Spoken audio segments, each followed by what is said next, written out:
Run it up, then run it back. Run it up, then run it back. Run it up, run it back. Good morning. Look at us, everyone in their homes, safe and cozy, tucked away. This is Run It Back. Thursday, everyone feeling good? How was your birthday, Michelle? What did you do? I ate an amazing meal. I went early bird hours and then watched crap. So on my birthday, we get to watch the crappy movies that I want to watch because otherwise they're the fancy smart movies. So we watched Fear with Marky Mark and Halloween. You're welcome. Oh. And then some basketball. Wow. I know. I live large, guys. I know you're jealous.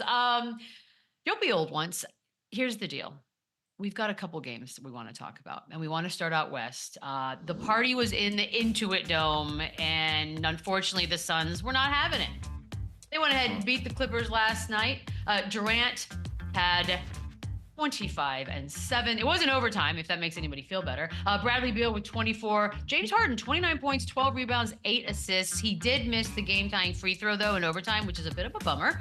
I want to talk about the GM survey that they get before the season, because KD on that was second only to Steph as far as who you want taking the shot with the game on the line. I guess we can argue whether or not should he be 2?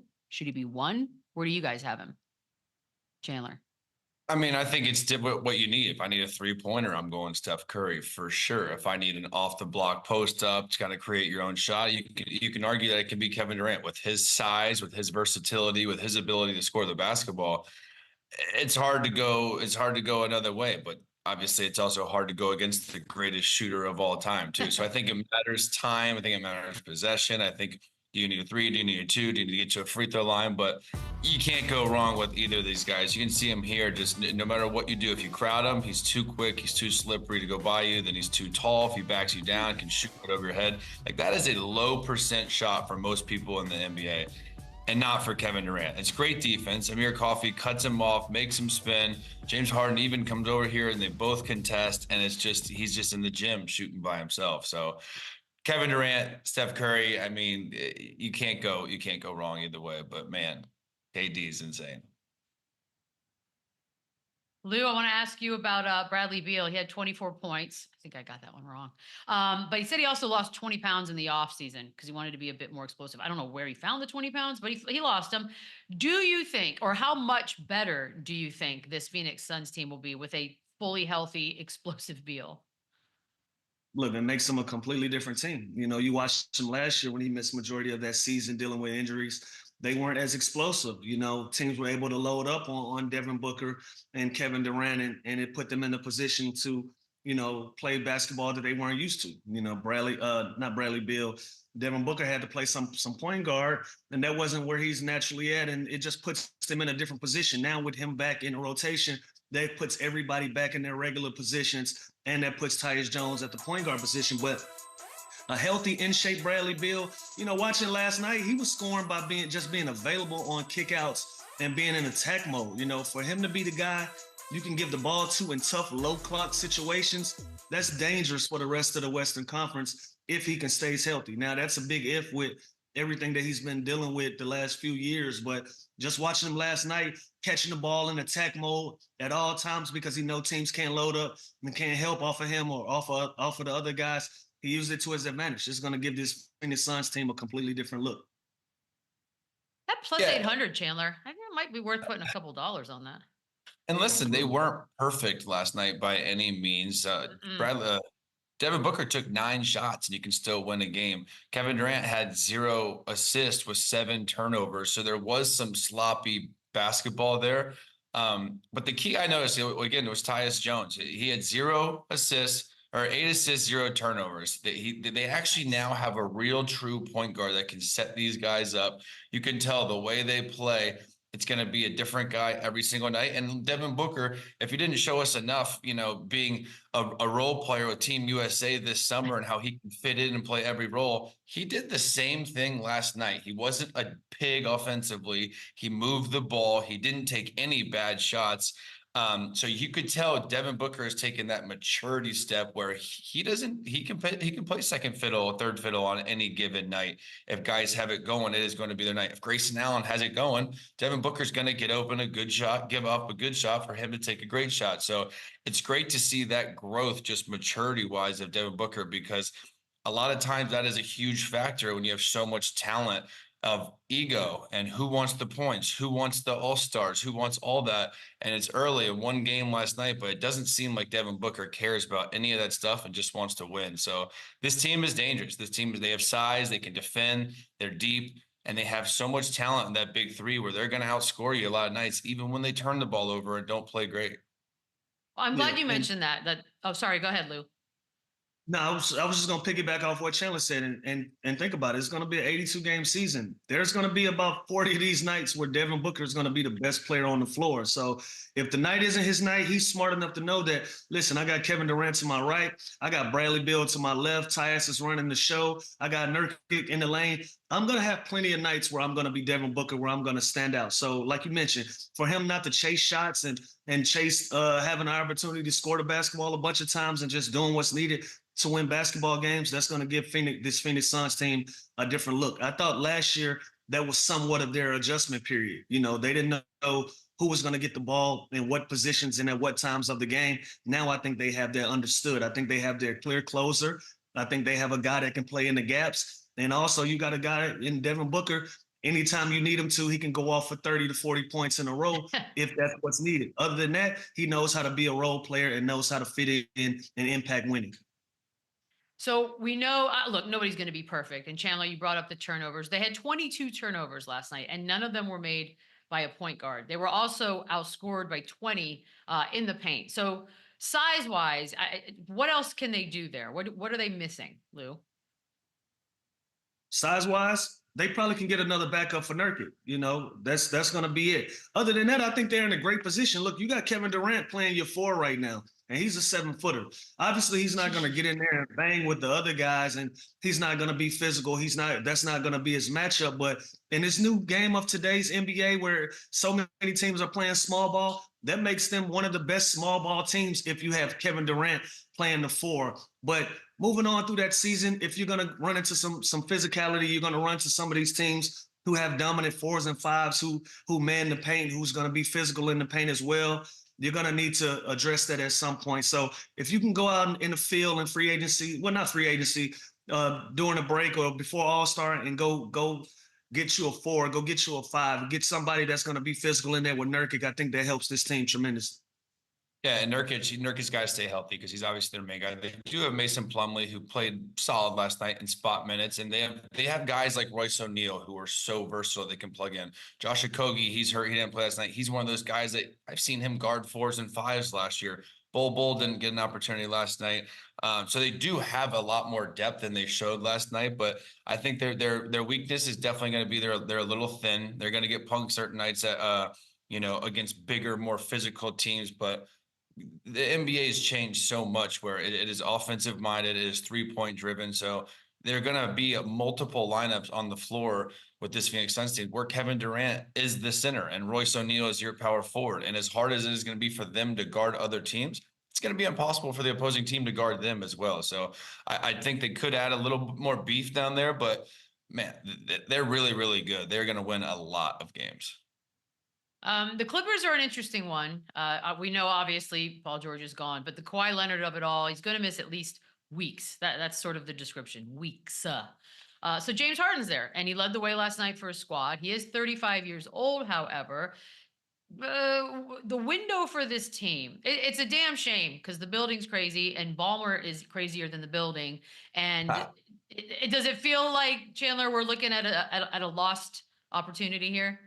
Well, we could be whistling a different tune here if they just closed out the game last night. They were up 99-90, and I think the Suns were on like an 11-0 run and kind of made some big plays there. So they had every opportunity to win this game with what they have last night. And I think there was a way James Harden, he has to be this aggressive in the absence of Kawhi Leonard. It reminded me of we're going to get to, Tyrese Maxey, how aggressive he was in the Philly game. It's what James Harden has to do. Now, is 28 shots sustainable and what you want him to do? No, but there's going to be certain nights that like this that call for him to be uber aggressive. He's got to take care of the ball. He had 8 turnovers last night as well. And listen, he had an opportunity there at the floater to win the game, and he had an opportunity to make a free throw to possibly send it to overtime. So this isn't a, hit the panic button so early. They put themselves in position to win this game, and what a win that would have been. And this arena, I had a couple of my boys FaceTime me last night from this arena. I want to go to a game. Like it is. Me too. I have to go to a game. The screen is nuts.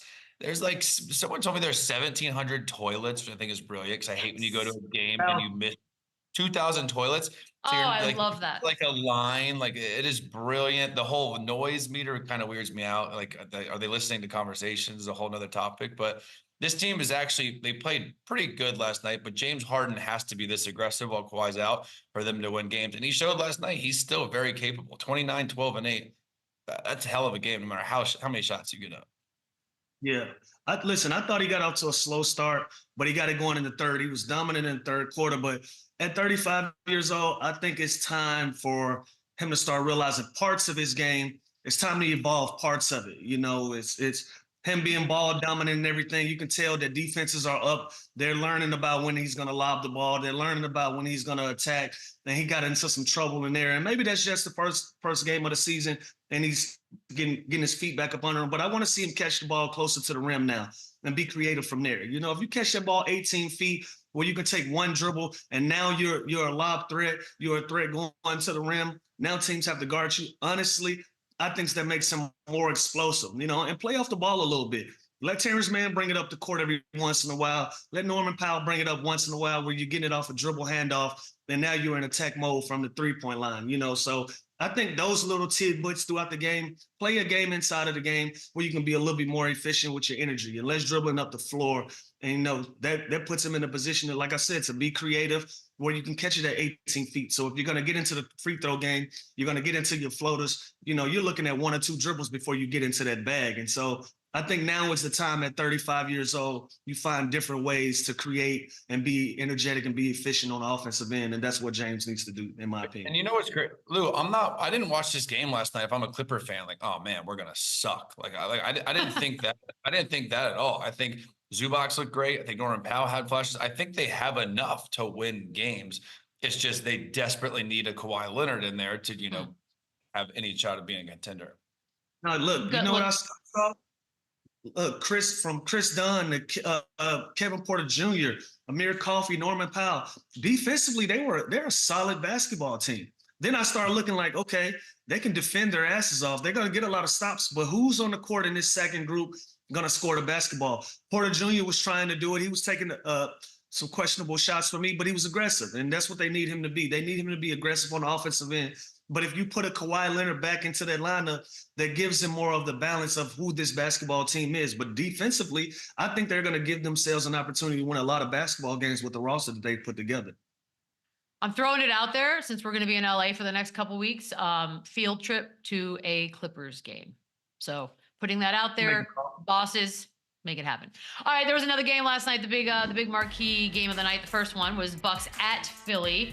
This was a Bucks win, fairly easy, 124-109. Dame Lillard had 39 and 6. Giannis with his 25 points and 14 rebounds. This it's crazy because I say bounce back. This is a Milwaukee Bucks team that has barely been really spoken about as we've gotten ready for the season to start. The previews have been very East dominated, but Milwaukee hasn't been mentioned much. Maybe that's a great thing. What do we expect from Dame Lillard this season, Chandler?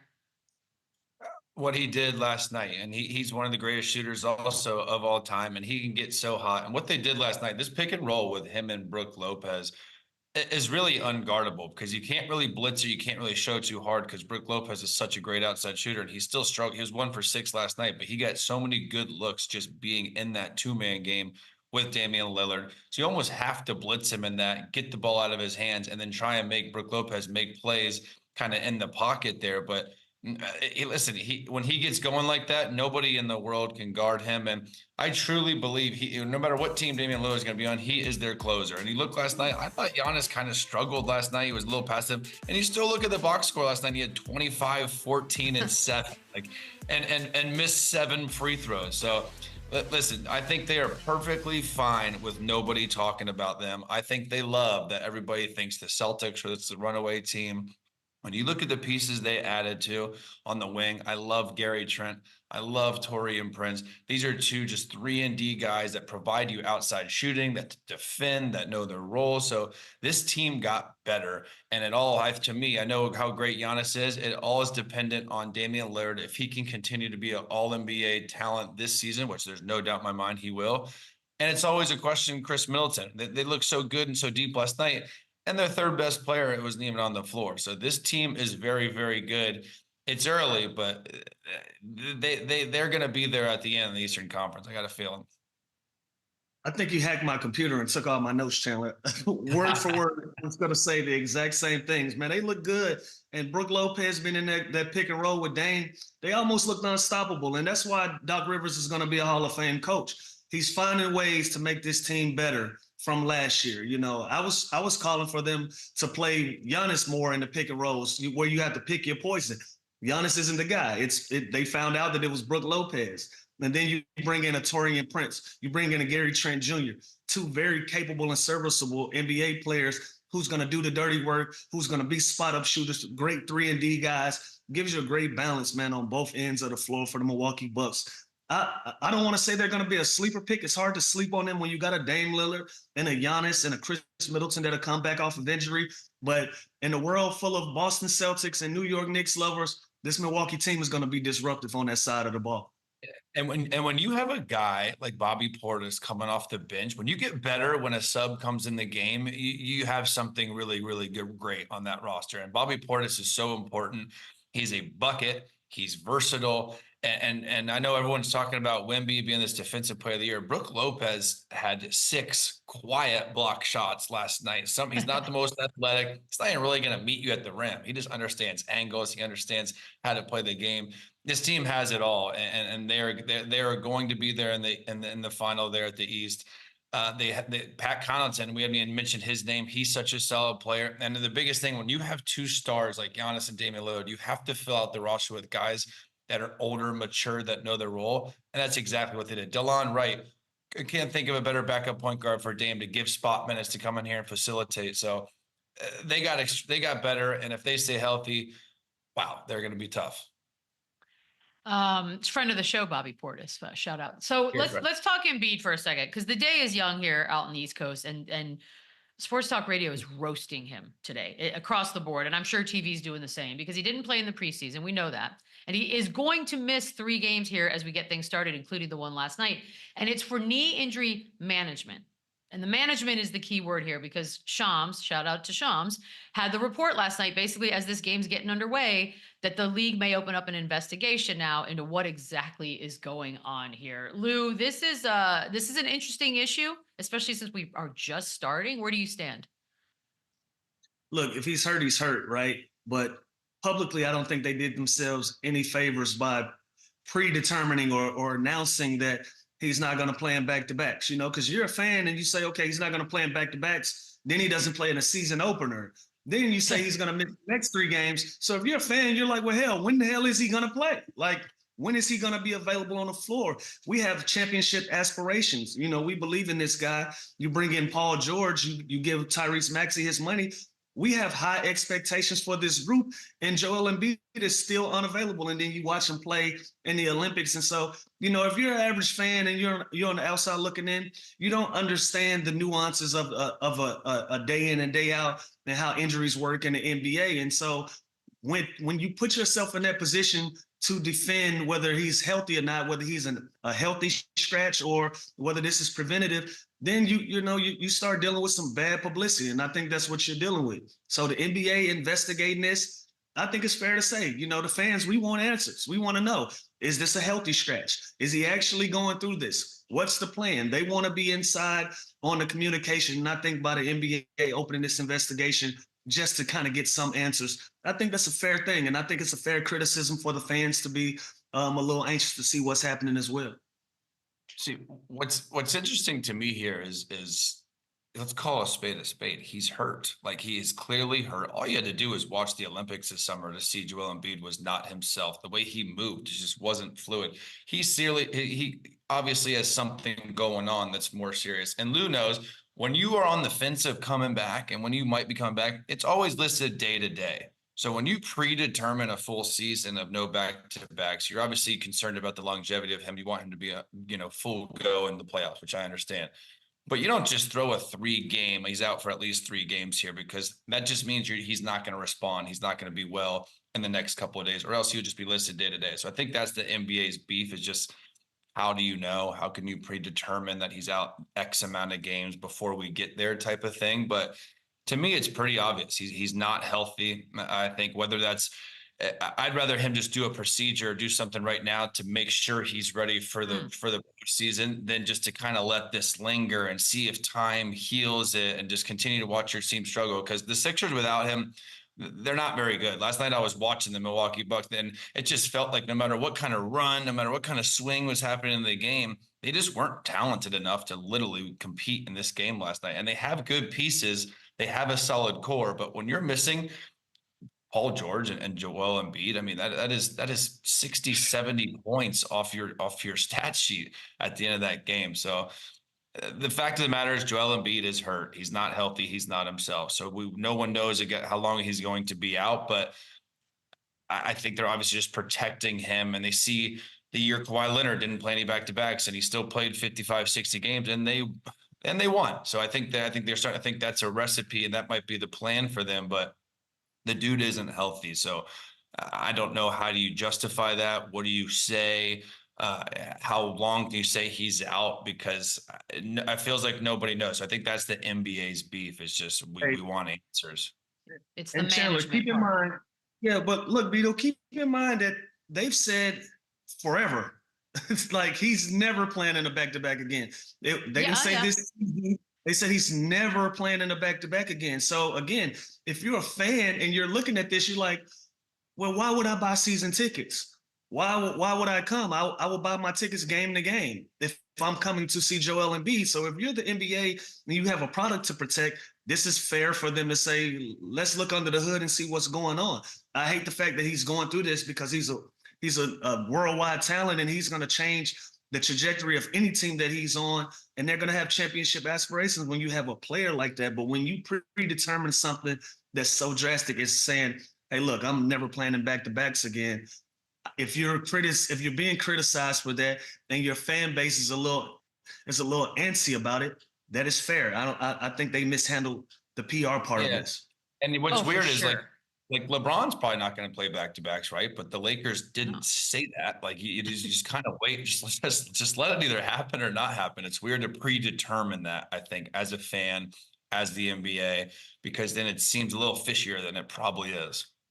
Yeah, I know, I'm with you. I think the wording of this and sort of the maybe too much honesty right off the top is killing him. And then you throw in the Olympics. Like, people are going to hold that against him now, which is just sort of human nature when these things happen. But Joel Embiid fan here, so I just want him out there. It's just a much more fun game to watch. But we do have another one, Magic Heat, Orlando going down to Miami for this one. They win 116-97. Paolo Banchero with 33. Franz Wagner with 23 points. He was 10 of 16 from the field. Look, this is Paolo's 3rd season, which is crazy. Time flies. And everyone expects the biggest things from him, Chandler. Do you think this year is going to be a tangible step up for him? Yeah, I mean, look, this dude was already Rookie of the Year. He was already an all-star, and this team is only getting better, and this team is going to continue to grow. I think they're going to find themselves in that middle of the pack kind of consistently all season long. I can't imagine they're going to hop, the Knicks, the Celtics, the Bucks, the kind of those teams like that. I think they're right there in the middle with the Clevelands, with the Indianas.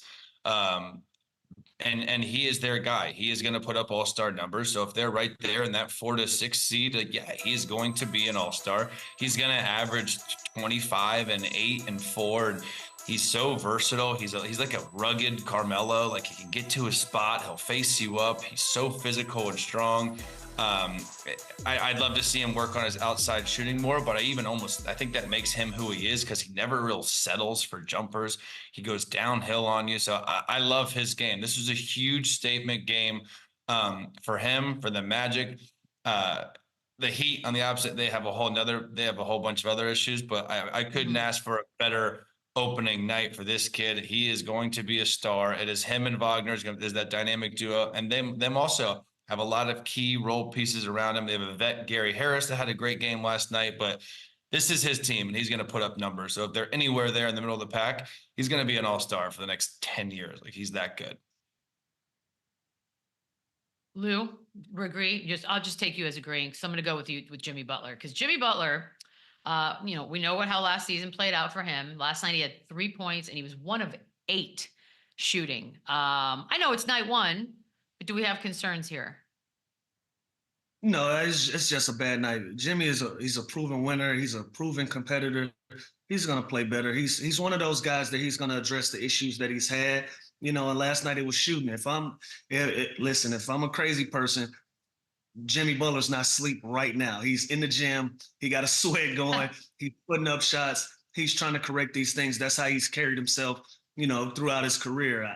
No concerns for Jimmy Butler. The concern is for the Miami Heat as a whole, with them running this team back from last season. Obviously Bam is going to be there. Tyler Hero is going to be there. Jimmy Butler is going to be one of your best players. But outside of that, what else do you have? The Eastern Conference has shown you this is going to be about depth this year. This is going to be about being healthy. And if they can't afford to lose anybody right now, the depth just isn't there for me when it comes to this team if you're going to compete at the highest level. Now, if you're looking at this and you're saying, we're going to run this team back, let's see who do we love and who do we just like, and we'll get out there in the field and see if we can find some other guys. Maybe that's the position that the Miami Heat are taking, but right now, I don't see this team being competitive championship-wise. Maybe they can be a 5 or a 6 seed and be disruptive in the playoffs like they usually are. But right now, that even looks like that's going to be a challenge. So, they have a lot of different things to address. It would be extremely dramatic and immature to overreact after one game, I will say, good or bad. You're so mature, Chandler. I love this. No. I'm gonna overreact. Oh, my bad. I spoke to you. Bam takes 5 shots. He's 1 for 5 on opening night at home. Jimmy Butler takes 8 shots. Like, I'm sorry, this is their team. There's no way opening night all off season that this is the product that you put out. And again, you're not trying to panic here, or you're not going to be too dramatic because it is just one game. And the Magic are a solid basketball team.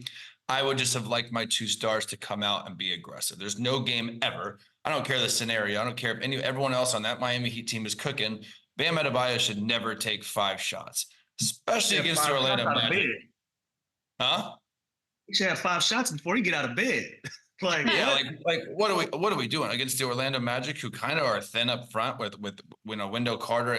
You would think Bam would try and go at him every single play. So, am I concerned? No. I think talent-wise, I think they are a step behind, and I think they're lucky to sneak into that 8th seed in the Eastern Conference, but inexcusable. Boston, New York, Here we go. Philly, Milwaukee, Indiana, Cleveland, Orlando. That's where the turbulence is. I feel like they're in that teams. I feel like they're right there in that mix. And they are. And listen, I'll solidify Indiana at a 5, and then from 6 all the way up, I like Miami in the mix right there. I do. I just can't turn my back on Bam and Jimmy. It's like that's what they do.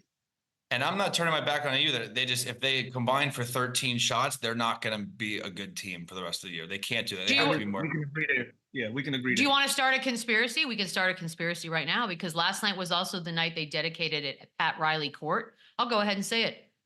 Everyone hates each other. That's what happened. They did it on purpose. You think Jimmy Butler was Pete Rose in the thing? And he was like protesting the whole thing. Just put it out there. I've had teammates before that were so pissed off, whether how the game's going, the play's going, where they will purposely turn down shots. Now that is it. Huh? They just shut down. Yeah. Oh, they'll shut down just to prove a point and be petty. And these are good basketball players that I played with. So listen, this is a crazy conspiracy, but I love 8 and 5 shots ain't gonna fly for me if I'm the Miami Heat for my 2 stars. No. It's Pat Riley court now, y'all. You have to shoot. All right, we're going to take a quick break. When we come back, Clippers played. The building's open. It looked nuts. Comedian and Clippers fan Paul Scheer. Oh, he's back. There's our guy. Yes. There's our guy. Here we go. Sexy in there, Paul. Okay. All right. You know him. You love him. The League, Black Monday. He's got the podcast, How Did This Get Made? But here, we just see you truly as a friend and a psycho Clippers fan, Paul Scheer. And so we need your input. Not too far off. How okay, yeah, it's a good title.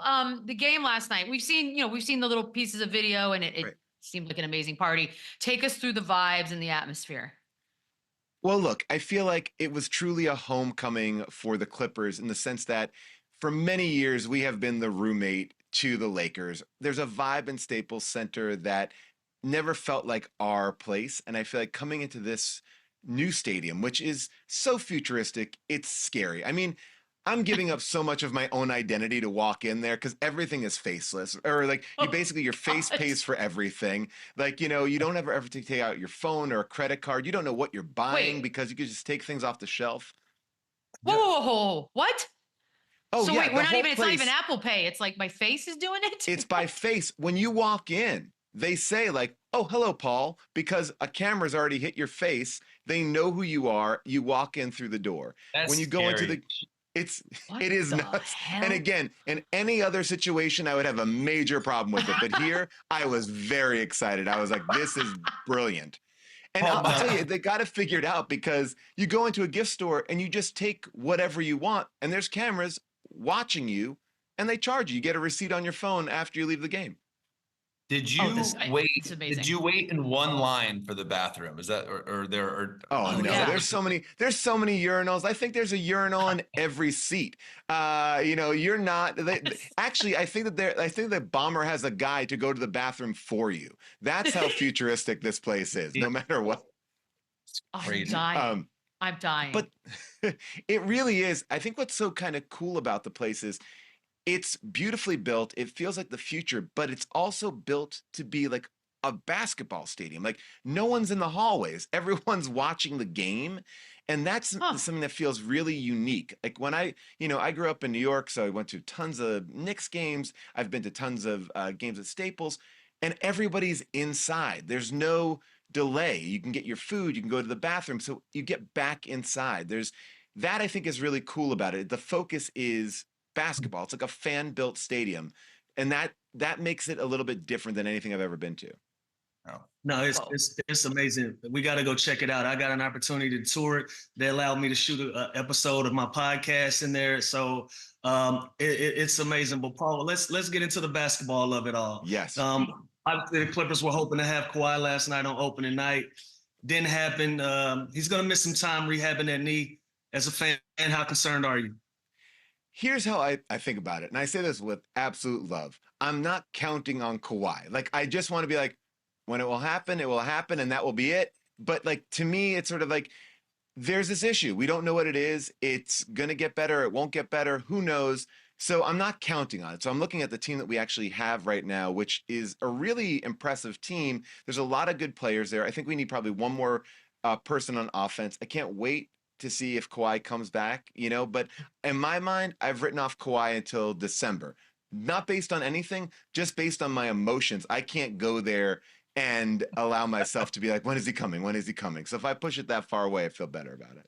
Probably. It's like when you put something, like you pre-order an item and you don't know when it's coming, and then you're surprised. You're like, oh, I forgot I ordered. Yeah, I get it.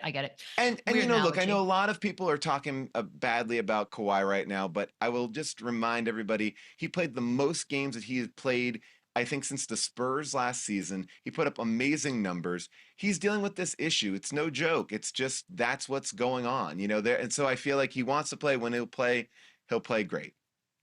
Okay, so I'm glad you have this healthy attitude, and you've made up December as sort of your month. Okay, but here's the thing: Kendrick Perkins, and you're right, we don't know. Yeah, Kendrick Perkins has thrown it out there that he thinks maybe he should consider retiring. All right, well, Kendrick. All right, well, what do I say? I mean, it's Kendrick Perkins. Come on, right? Like everybody who's sitting behind a desk who hasn't played the game, I think on some level, it's just an unfair, what does he think is going to change? You know, this is a guy who wants to play. He has played. I think that when you talk to any of his teammates, they sympathize with it. You know, I think somebody made a point on Twitter the other day, like Kendrick Perkins was putting up 2 points a game in the final couple of years of his career. No one was begging him to retire. I think we're fine. Kawhi's fine. We'll deal with it. Paul, a GQ article recently came out, and Kawhi basically said he wants to go back to the Clippers instead of to the Raptors or the Lakers to build a legacy. Now, how would you describe this Kawhi era as a Clipper so far? I think the Kawhi era is an interesting era. You know, look, there's a lot of energy put around this team. Bomber comes in, you know, we get rid of this stink of a franchise where we weren't really caring about the players, right? And I think that this has been an evolution, and now this is like the beginning of a new phase. And, you know, with the whole Paul George situation, I think of it like this. 2 great people, but the relationship didn't work out. The 2-1-3 era was not perfectly constructed for whatever health reasons, whatever locker room reasons, we don't even know. So Kawhi is a part of this project that we have. I think the Kawhi and Harden work better together overall. But we'll see what happens. You know, I think Kawhi is a great piece. I think if it doesn't work out with Kawhi, there'll be 2 other superstars that we'll get eventually as well. And I think that part of getting rid of Paul George and not paying him that money this season was to open up that spot for us, to give us some flexibility in the future. And that's, I think, a smart management decision right there. And I love Paul. I'm all in. I'm just saying, but I think when you're looking at the future, I think you can't be investing all this money in the past. We have to also look at like who's coming up. But did you cuss when you saw the news though initially? That's all I want to know. No, I didn't. For whatever reason, it felt like it was ready to go. It felt like it was there. It felt like it was going to happen, you know, and there's a lot of these like little talks about it. And again, I am a Paul George fan. I have nothing bad to say of him, but I do feel like we're spending all this time talking about Paul George, but we're not talking about the best pickup of our offseason, Jeff Van Gundy. And I think that that's what you saw last night. You saw this defense of the Clippers in a crazily different way. I mean, that to me, I'll take a Jeff Van Gundy over a Paul George right now because wow, that's a hot take. Stop it. I got some Kool-Aid here. Do you guys want to have some of this Kool-Aid? Or this Clippers Kool-Aid you want? Look, I like Jeff Van Gundy as much as the next guy. So you're on your own on that one, Paul. Yeah, we're gonna clip that, put it out there. James Harden, by the way, you still got James Harden, and last night he was putting up some nice numbers. It'll be interesting to see sort of how he adapts now that Paul's gone, Kawhi is not out there. What are you thinking is going to happen here with him? I think that last night was really reflective of the type of game we're going to see a lot until we get Kawhi back, right? We have a great team, really strong defense, and they played a really gritty, fun game. Like that was a game where no one left. And, you know, we went into overtime, almost went into double overtime. And the audience, you know, the whole crowd was just standing there and they were into it. So they can compete.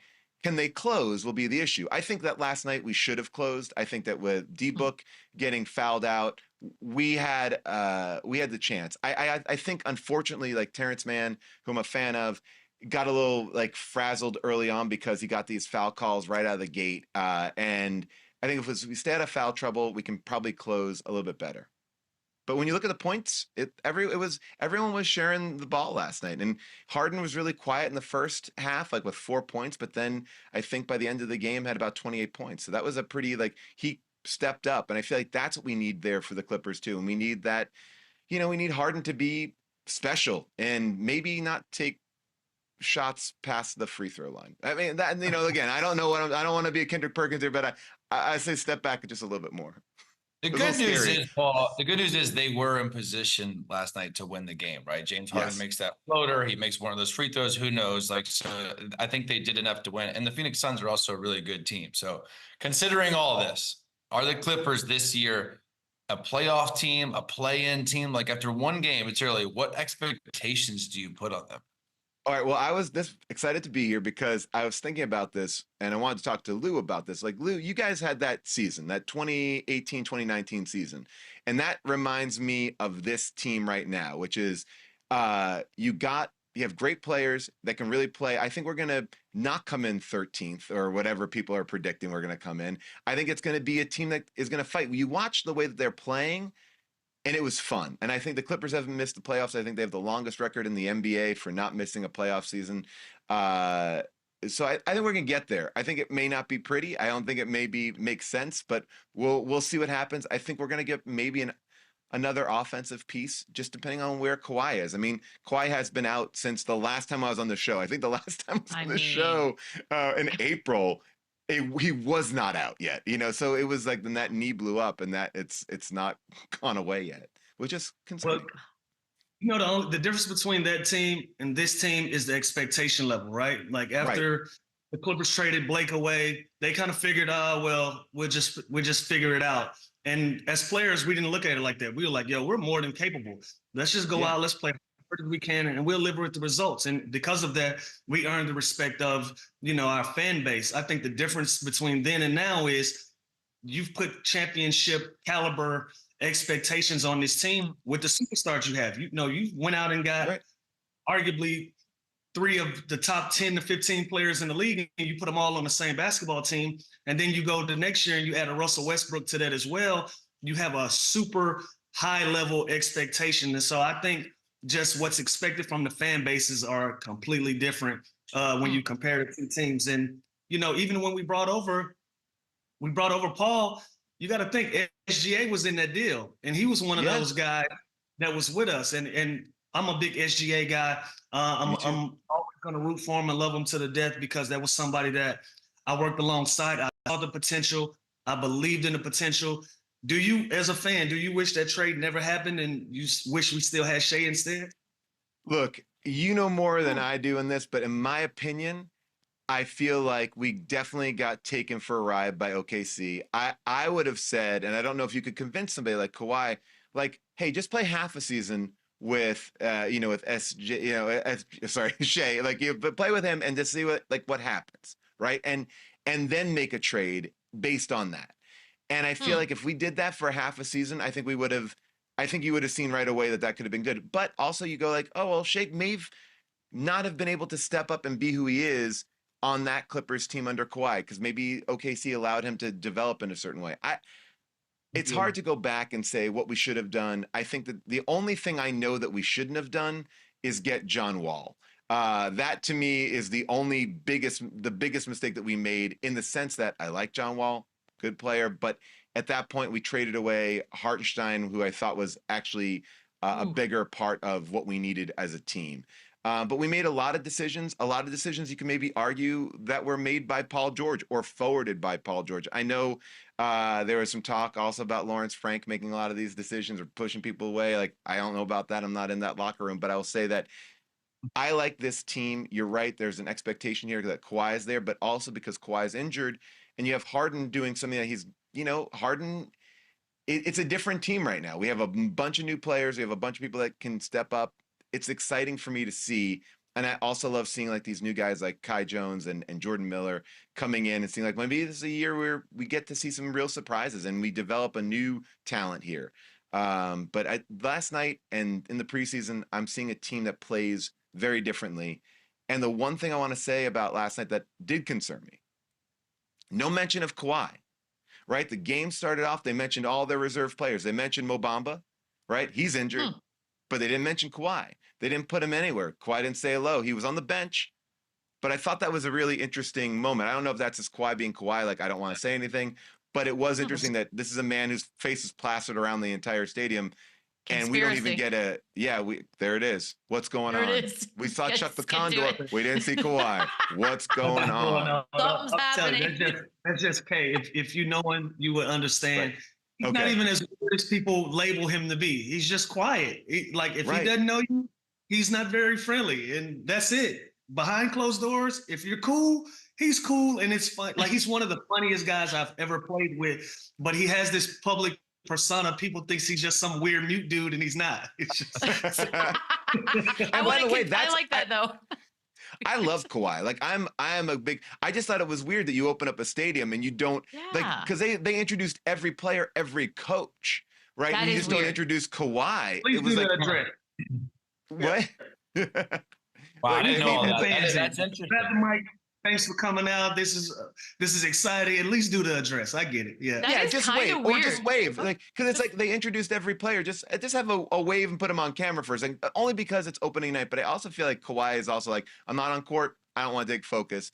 Like it wasn't like we introduced PJ Tucker last night either. So it's so like PJ Tucker, Bones, and Kawhi were the only three players not mentioned last night, and I don't like that association that he's in that three. It is interesting though. I wasn't thinking about that, but that is very, very interesting. know. That they didn't acknowledge him or introduce him, even though they're hurt or whatever. But And he was very active in every kind of, huddle and stuff. But, so he was there. Yeah. It just was like, I think we wanted to cheer for him, but, who knows? I think we're on to something here. Yeah. I think we are. This is 2 conspiracies in one show. We're doing something today, guys. Yeah. Yeah, before you came on, we're trying to convince people that Jimmy Butler purposely threw the game because he hates Pat Riley left. Well, by the way, I want that to be true because I want Jimmy Butler and the Clippers. But you were right. But you know what? I also think too, it's like you were saying this. It's the first game. It still is a first game, right? The rust is going to be there, and people are going to Harden scored 4 points. It was so funny. They have a little shot thing up, on this big, beautiful Halo board that they have, and it was like they're showing the shot making for 4 points. It was pretty upsetting graphic to look at. It was like one basket, one missed shot. I was like, this is not an impressive graphic to see where Harden's hitting. So motivation. My last question for you, because I'm very curious and I need to know. I would love asking diehard sports fans this. All-time top 5, who are your greatest Clippers of all time? Well, I'm gonna look. I'm not kissing ass by saying it. Lou Will's got to be in that mix, right? So much ass kissing going on right now, yeah, Paul. come on. And like for me, the 2 Clippers that made me so excited to be a fan, and I think brought culture to the Clippers organization after years of it kind of being a joke or whatever. I think Pat Bev also is another guy who was a voice and really worked getting a crowd behind it. Like it was hard. And Lou, you probably know it more than me, but like to get that Staples crowd on your side. And I feel like Pat was a mouth that did that. Like he got people fired up and spoke a good game. And last night there was no Suns jerseys there, which is great. So that's current. I'm going to say Elton Brand. You can't, Elton Brand is, I think one of those just great players all time. You got to go Bob McAdoo. I know that's like going way, way back, and maybe that's unfair to say, but and then I think you're going to look at, I think the argument is Blake Griffin is, to me, again, another like before and after player. And I think that he's, when you talk about, whose jersey you're going to hang, I think that is a guy that you talk about and you go, yeah, that probably is this transformative player that we had that kind of began a new era. So I do think, Blake should get his flowers there. You might be the only person to mention Pat Bev as a great Clipper and not Chris Paul. So I'm not going to mention Chris Paul. No way. I'm going to. I like this. I mean, No, he's a great Spur. Hey, look, I like Chris Paul's great. He's not in my top 5, not my top 10. Damn, he added the 10. All right. Joyful Recollections of Trauma is the name of the book. It's out there wherever you get your books. Paul, I dedicated it to the Clippers. I did. It's in there. I was able to get a Clippers dedication in there just a little bit. But thank you so much for having me. No, thanks. Always. Good luck this season. Hope we talk soon. Definitely. All right. Talk to you later. Bye. All right. Bye. We'll be back. Run it back. Run it up. Run it. Got a little time here for That Man Has a Family, beginning of the season edition. Why not? Oh. Yeah. Mm-hmm. Yeah, everybody wants to dunk on the defensive player of the year. Of course, who wouldn't? Honestly, he was a little late. This is okay. Oh, yeah, this. I thought he was going to get him back. I thought he was going to get him back. Nope. It's just 2 bad ones in a row for Rudy. I don't like it, but I do like it. Cade Cunningham up next. This was nasty. By the way, sneaky surprise pick here for an all-star this year. They're going to stink, but he has game. That's fun. Remember when they did that graphic last year, like the beginning of the season, the end of the season, they're like, he aged like 50 years because of how bad the whole season was. He'll be fine. Here we go. Oh my God. That boy, that's a trampoline out there? He had something like this preseason wise too, and this one might even be better. Oh, Sengun. Oh, that looks like a poster, old school style. Ooh, Trae Young. Lob. Oh, Oh, yay! the Rondo. I The love Rondo. that. I'm digging. I'm digging this grown man Trae Young with the beard. By the way, I'm digging it. All right. And he had That's the a great difference. game, by the way.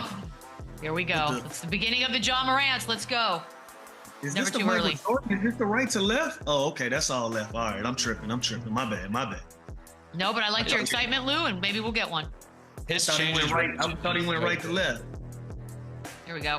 That ain't See, bad. yeah, that's. I like the flex There's- afterwards. Yeah, oh, I know. That was You You know what blatant. though? It's good from the videos. This dude was putting out last year to him dunking on someone in the NBA. Progress. I like it. We got our props for tonight. Spurs, Mavericks. Spurs finally going to play some basketball. Sheesh, it's taken forever. You have a triple-double, Luka Chandler, and I have a double-double. If I'm right. Listen, he's the You're not? MVP favorite. He sees these big games from all these other guys. He's got to come swinging tonight. That's it for us. Happy birthday to Chandler tomorrow. Happy birthday, Lou, Monday. We'll see you guys next week.